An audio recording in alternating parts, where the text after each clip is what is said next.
My name is Samuel Cantor. I'm originally from Colorado, and I'm the section head of economic geology at Minerva Intelligence. And my path to AI and geoscience applications of it took a turn that I think a lot of geologists find themselves, where you start in one thing and you wind up in something completely different. I started in phosphate mining exploration and then wound up studying my master's at UBC in Vancouver on isotopes and fluorescence. And that led kind of sideways into my position at Minerva Intelligence. And we're a knowledge engineering company that's focused on bringing the cognitive AI side of the spectrum to mining applications. We've got several tools for the mining industry, and these tools are actually fairly domain agnostic, and we actually have tools for natural hazards. There's a broad spectrum of geoscience issues that our technology is capable of tackling.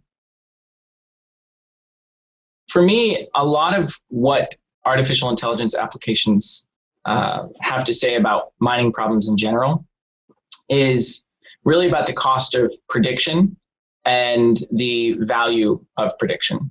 From that, you really look at a lot of the problems that are more high profile that have been solved: autonomous driving, optimization of processing.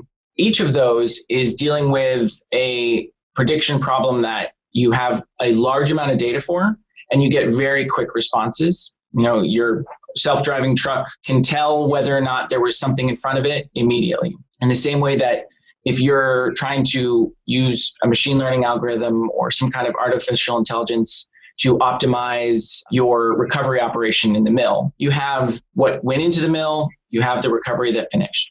The more challenging applications are where you don't have a good answer key to your problem. And that occurs in a lot of different problems when it comes to ore prediction, mineral exploration, brownfields, greenfields. And at the end of the day, those predictions, oftentimes, they'll require a robust explanation that you can kick up the chain to your superiors. These problems of uncertainty and prediction can be viewed through the lens of how much does our traditional prediction cost, whether that's hiring a consultant to evaluate the problem and write us up a report to predict it, and how much does the explanation of that person matter. Some mining problems, you actually don't even really need to worry about why something works. As long as it's lowering the cost or increasing the recovery, you really don't need to ask it. And certain applications in mining that are a good example of that are mine planning optimization algorithms.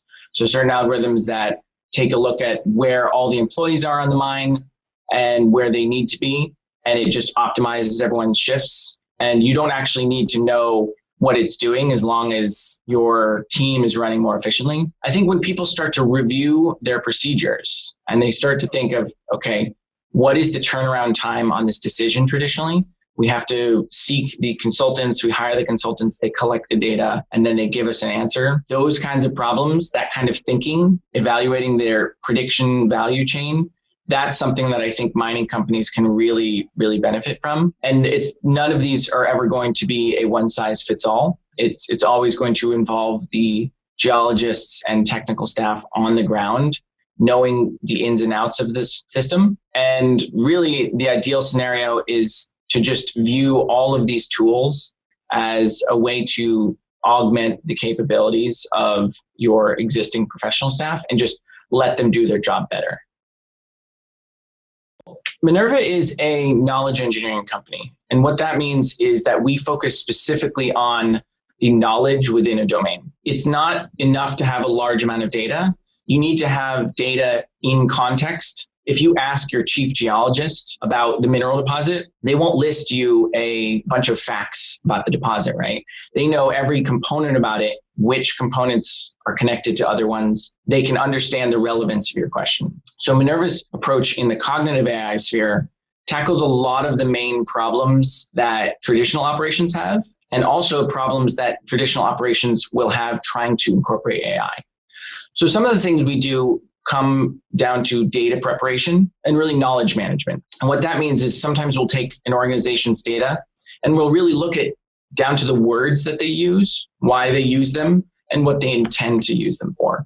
A lot of times in the geosciences, because so much of the actual practice is subjective, you'll find that a lot of stakeholders in the operation are trying to take highly variable subjective data and really put it into this objective numeric modeling, when in reality, if you address the issues in terminology and standardization on the ground floor, it can really supercharge what you can do later. So what we do is we start really with looking at the words that an organization uses. And from there, we have multiple solutions that can help them maintain this new standard that they've created with us.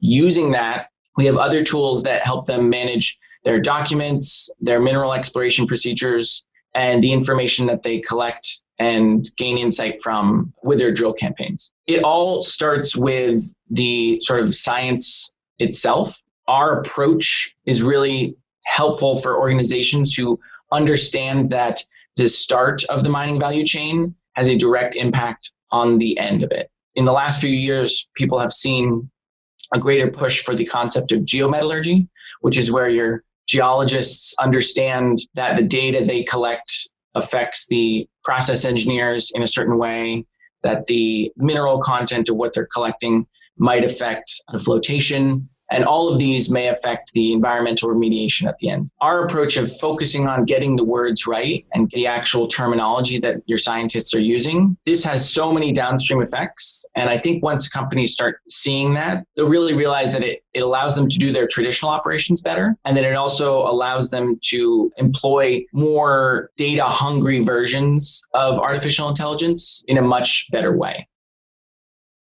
Ideally for me, I'd see data being used in a much clearer way. A lot of organizations right now are in this data collection trap. The cause of it is irrelevant. A lot of companies and projects collect as much data in as many ways as they can. And then what you really find is a lot of people don't really use it. And so for me, what I'd like to see is a better focus on the why. Much like if you're designing a software program, you don't just make features just because they're cool. You want to make a feature that a customer would ideally desire or use.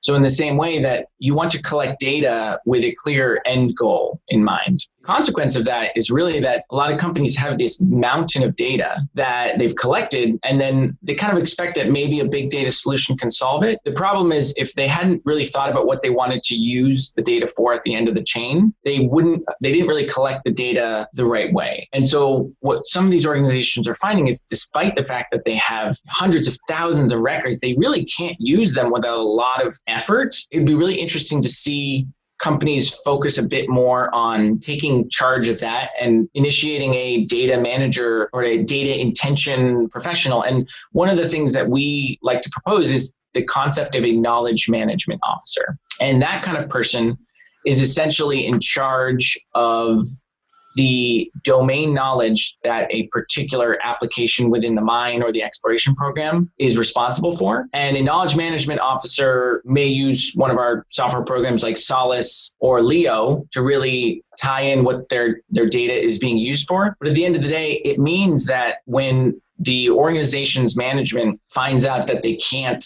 use this data they spent $50 million to collect, really, there's somebody there who should have been curating it. It's one of these problems that's difficult for companies to value because it's similar to, an IT professional where if you don't have one, it's really expensive, but when they're doing their job, you don't see all the problems that they're solving before they happen. So this concept of a knowledge management officer who can sort of handle the data and make sure it's in the right places at the right time can prevent a lot of headaches when the geology team transitions to the mining team transitions to the environmental team. So that's something that I'd like to see more in the industry is people caring about data in that way and really making it, there's this buzzword, interoperable. It's something that everyone in the mining industry knows. There's so many comics about how the geology team speaks a different language than the mining team and all this other stuff. Everybody in the mining industry knows that, but then few people actually really take steps to resolve that. And that's really what a knowledge management person can do. We are obviously fairly big proponents of making data a bit more public. I come from a academic institution that is focused specifically on industry academia bridging. The Mineral Deposit Research Unit, where I did my master's, did a really good job of getting a lot of important mining stakeholders in the same room to say, look, if you all pool your resources and you all research the same problem, you'll all benefit. And I think what we're starting to see with Unearthed is a data competition provider out of Australia. We're starting to see a little bit more of that, the Integra Gold Rush Challenge, they're doing a Gawler Craton Challenge right now. And hopefully what companies can see is that unlike a tech company or a industrial manufacturing company whose trade secrets are the manufacturing process, a mining company already owns the rights to the ground. So if somebody in the public learns some insights about your data, you own the mineral rights to that. So outsourcing that or crowdsourcing some of your data really has a much larger opportunity to help you. And I think it's a bit of a carryover from a previous culture of hyper competitiveness and secrecy. But I think what we're seeing now is with the declining discovery rates of all these locations, that a more collaborative model will really benefit a lot of companies, and really outsourcing it and letting the public handle their data a little bit more. Because if you spend $10, $50 million collecting data and you're not actively researching that data, trying to do something with it, then nobody is. All that value sits on the shelf unused. And this is in contrast to software companies or other industries where a lot more of their information and their